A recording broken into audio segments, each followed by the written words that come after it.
worst part of my alcoholism was probably the last 10 years. It was roughly around my 49th, 50th birthday. That's when I had my first hip replacement, and I started self-medicating with alcohol for the pain.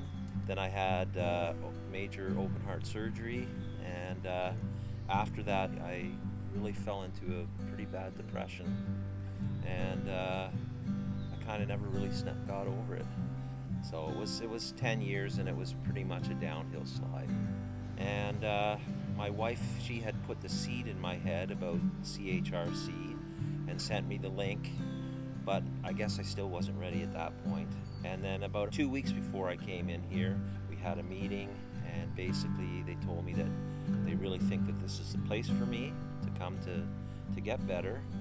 And if I wasn't going to go here, they wanted to know what my plan was, how I was going to do it on my own, which I have failed miserably at. So in a nutshell, I had already made the decision before even meeting with them that I was coming here. I was finally ready.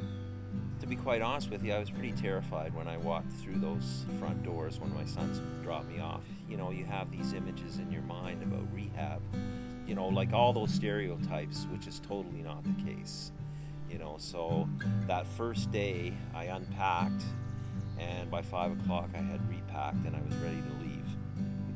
But I'm so glad I stayed, because for one, all the other men that were here are just amazing individuals. I cried probably for the first 2 weeks every time I spoke. I just, you know, and they were like, it's okay, don't, you know, you're good to go, you can cry, let it out, you know. And so I learned so much from the other fellas in the program, and then the counselors were, you know, really good. My one-on-one counselor, Nick, you know, we clicked.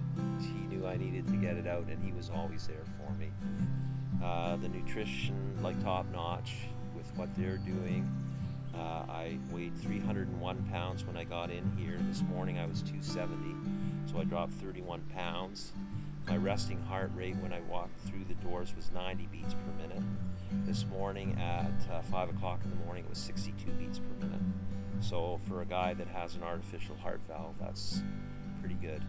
It's really important to, you know, follow what the program that they've laid out here. You know, get up early in the morning, make your bed, you know, tidy up your room, get down there early, you know, have a coffee, go to the morning motivation group. The aftercare that is offered here, I'm definitely going to take advantage of it.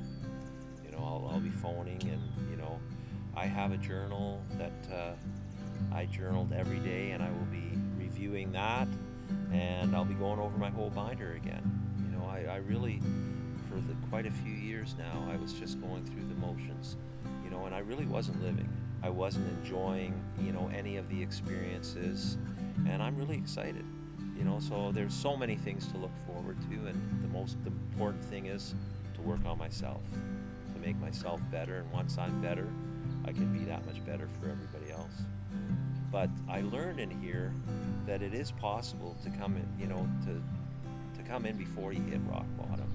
And I would say to anybody, if you really are struggling with an addiction, and if your life is out of control, this is the way to get control back.